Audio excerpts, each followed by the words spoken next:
Hi real estate agents, Dawn Connors coming at you from Mortgage One, and I wanted to talk to you today about condominiums and what are the top 4 reasons, and by statistics, what does it look like, that makes a condo non-warrantable or non-insurable through Fannie Mae and Freddie Mac, which are conventional loan sources. So let's get started. The number 1 reason why a condo is not insurable by 35% is that the condominium association does not have proper coverages for their insurance. So what does that mean? They have to have a minimal liability coverage of $1 million, so that if they, per occurrence, so if they get sued, if there's lawsuits, that they have a payout minimally of $1 million per occurrence. The other thing that I see that's a big problem, condominium association is not underinsured, is the amount of the deductible. Just like a regular homeowner's insurance policy, that master policy cannot exceed 5%. 5% of the overall coverage. So as a deductible. So for example, recently I had an agent that contacted me, and this condominium unit had a deductible of $55,000 per unit.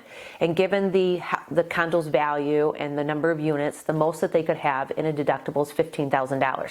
So if there was a major catastrophe, they'd have to pay out let's say there's a tornado that came through. They'd have to pay $55,000 per unit to repair those condos that were damaged, and that could be really devastating to a condominium association. So just like a mortgage person has to have when they have a house, they have to keep the deductible less than 5%. So 5% on $300,000 would be like $15,000. It's the same kind of protocol. The second reason condominiums do not pass through conventional financing is due to budget and or reserves. 23% of condominiums that fail because of this. So the number 1 rule is you can't be operating your budget at a loss. So you can't have a negative amount in your operating income and expect to move forward with the condominium association being able to finance conventional. And the second thing is reserves. The reserves have to be a minimal of 10% of the annual budget. So let's say your annual budget was $500,000. Then they have to have reserve money in the account of at least $50,000. It makes sense, right? What if there's something that happens? What if there's major catastrophe?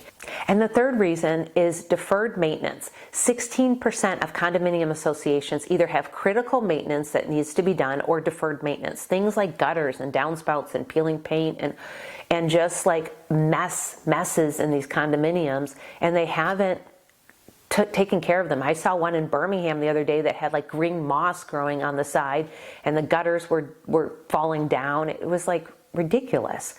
So deferred maintenance, critical maintenance, about 16% of them fail because of that. And the last and final reason is due to not having good fidelity coverage. What does that mean? Well, that's basically employee fraud.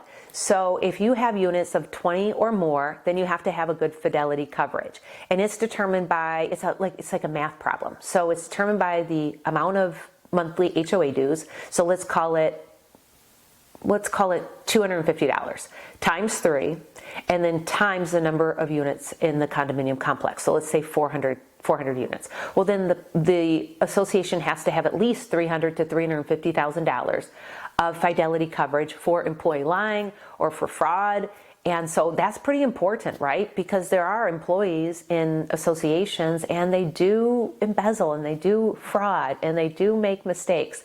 And so that's like an errors and omissions insurance policy, basically, much like an appraiser has to have. So those are the 4 main reasons that causes a condominium association to fail. So what can you do, real estate agents, to combat that? What can you do?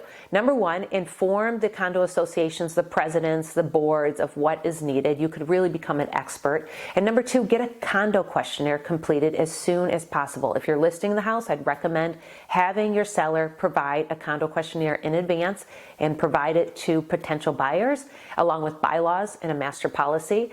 It'll make the process so much easier, and then you'll really know as a seller what you're going to be faced with on the selling end as you have buyers that are coming your way. And then if you are on the buy side, real estate agents, get that condo questionnaire as quickly as you can, either from the sellers or have your buyer provide it as quickly as possible. Otherwise, they're going through inspection, they're starting with the appraisal, and then we get this condo questionnaire back because it takes 6, 7, 8 days to get, and we find out the condo is not warrantable or it's got problems with their budget, reserves, etc.